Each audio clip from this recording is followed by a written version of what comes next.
White House Chief of Staff Susie Wilds has opened up on the bromance fallout between Donald Trump and Elon Musk. Susie Wilds told Miranda Devine on an episode of Podforce One that the president was very good to Elon Musk, but their relationship had a very troublesome ending.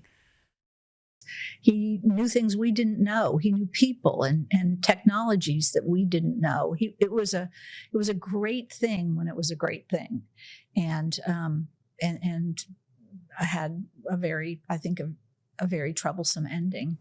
Why do you think that happened? I don't know. Yeah, I don't understand it. I don't know.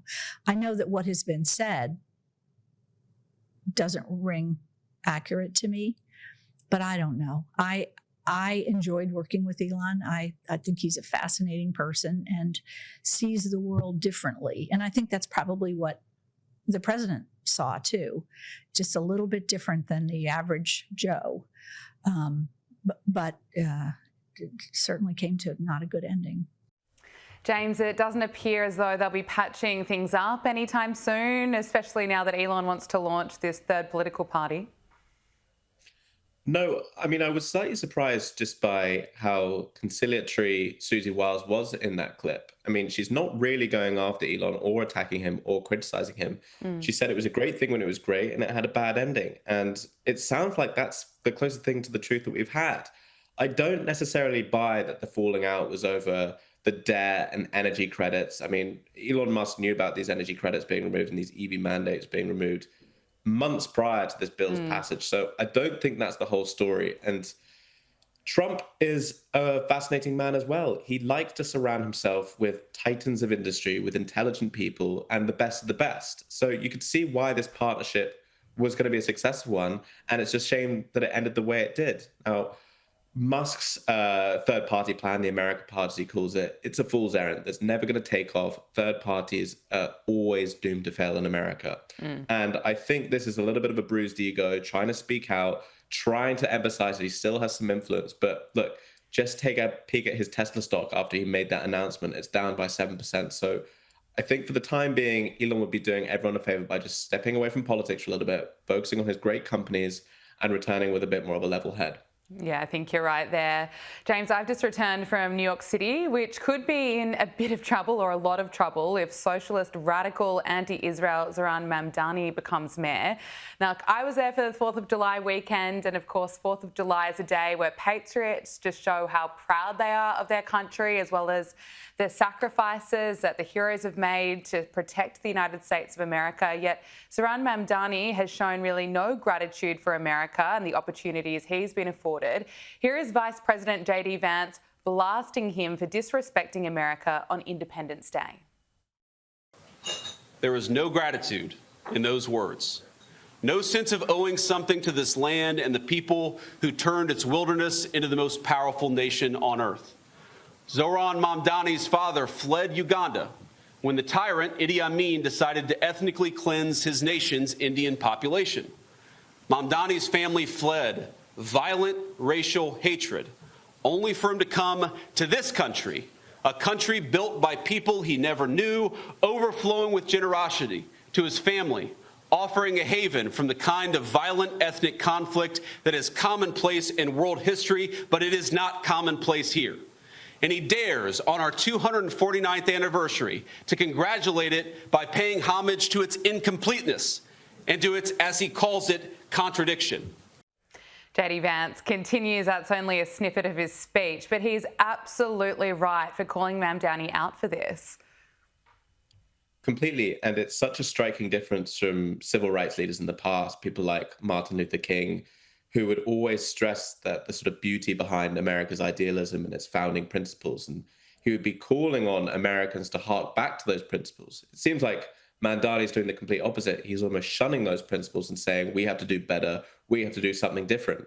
Now, I did a lot of reporting on Mamdani in the lead up to this Democratic primary, and there were just so many inescapable truths. One being that nearly all his canvassers were white.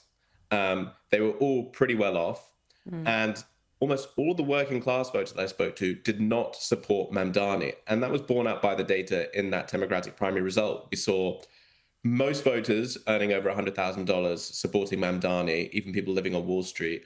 And then you had people earning less than $50,000 supporting Cuomo. So how can you frame yourself as the man of the man of the people, when in essence you're essentially a servant of the almost rich, the not quite rich? And the whole thing just is a striking paradox the Democrats are going to have to deal with going into not only the midterms in 2026, but also the presidential election in 2028. Yeah, excellent point. Let's talk about Donald Trump and what's happening with Russia and Ukraine. Trump is fed up with Vladimir Putin. He's been speaking out against him, and he's now strongly considering supporting more sanctions against Russia. Trump previously told allies that he doesn't believe sanctions would be that effective, but his recent comments during a cabinet meeting suggests that he could be changing his mind here. Is that something we're likely going to see? Well, reporting seems to suggest that he was actually never in favor of pausing aid in the first place. That was the Pentagon's decision and Pete Hegseth. But the bigger point is certainly true that, yes, Trump is getting pretty pissed off with Putin. And I think we've seen that with his recent comments. I don't think I've ever seen a president say the word twice in one conference meeting about the same leader. But that's Trumpian diplomacy for you. And frankly, it's come about the right time. Every time they've tried to restart negotiations, Putin ends up doing record amounts of bombing on Ukrainian cities. Something has to be done about this. And if there's one thing that Trump is known for, it's peace through strength. And my understanding is that if he was to walk away, and I understand that there are parts of the mega base that do want this and just wipe their hands clean of it, that is tacitly acknowledging a Putin win, and it's giving him Ukraine into the hands of Putin. So Trump has to do something to demonstrate the American strength, and that they're the ones that will decide the terms of this negotiation. And that's what he needs to do going forward.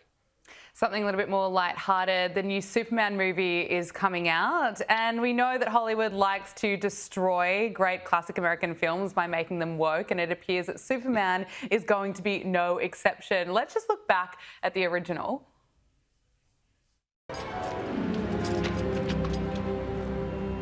Good evening, Officer Mooney.